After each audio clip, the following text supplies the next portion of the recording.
Paglangkaw sa presyo kan pirang tinapay, kinaipuan na subuti implementar kan sarong bakery sa Banwaan in Pili, Camarines Sur, huli sa padagos na paglangkaw sa presyo kan harina. Uyan report ni Jessica Calinog. Nagkaigwaman in rollback sa pirang produktong petrolyo ngunya na semana, alagad nagtitinirman giraray na halangkaw ang mga presyo kaini. Kaya ang mga industriya na nagagamit nin krudo asin gasolina sa saindang produksyon asin operasyon, syertong apektado, urog na ang presyo kan pirang mga barakalon. Arog na sa nakan arena na haros oro semana subuot kung magkaigwanin paglangkaw sa presyo kaini, basado naman sa datos kan DTI Bicol. Malangkaw ang cost of production, malangkaw din ang cost of marketing. Kasi ang produkto mo, ililipat mo, itatransport mo, kay puhan ang gasolina. So in a way, may epekto siya sa presyo or sa cost, sa gastos kang pagibo asin sa pagmarket kang produkto. Dugang pakan opisyal, hasta sa kaya pang i-absorb ang dugang na gasto sa produksyon, gigibuhan pa ininin paagi kan mga negosyante. Alagad paglabi na ang nagiging paglangkaw sa saindang gastos, mayo na subuot nin ibang choice kundi dugangan man ang presyo kan saindang mga produkto.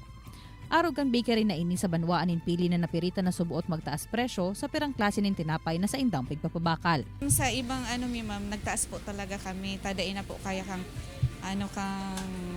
sa price po niya kang oil, then sa arena. May mga na-costing po talaga ang may manager mi na dain na po talaga kaya. Kaya pigigibuan man pong paagi. Ang pirang tinapay na pigigibo ninda Jeneline, pigsasalita na sa nasubuot ninda nin kadikit na porsyon. Tanganing mamantinir man giraray ang dating presyo kaini, arog kan ensaymada na 5 pesos man giraray, asin pandesal na 2 pesos kada pidaso. Alagad ang mga pigpipritong tinapay arog kan cheese donut, tsakoy asin binangkal na masulong sa masa, ang kinaipuhan na talaga subuot ninda na itaas daw kadikit ang presyo nganing daiman malugi. Kung dati 5.20 ang pabakal kaini, ngunyan pigpapabakal na ninda ininin 5 pesos kada pidaso. Bati kung ngunyan okay ni, pero pag baka sa masunod na daw, baka dahil na takong paralangkaw na naman. Alagad sigon sa DTI Bicol pag-abot sa regional level, monitoring sa nasubuot kan suggested retail price asin kan mga bayolasyon digdi, ang kaya nindang gibuhon, asin mayo sinda nin direktang kontrol sa paghiro kan presyo. At the higher level, sa mga boss miduman, nagkakaigo sinda ki-dialogue normally kay ng mga manufacturers. Kasi bago sinda magpalangkaw, lalo ang basic and prime commodities, nagsusubmit sinda kay itong suggested retail price sa DTI.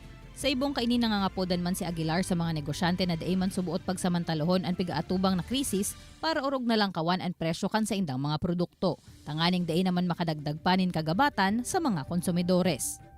Kaibanan si Gerald Gandia, Jessica Calinog, Balitang Bicolandia.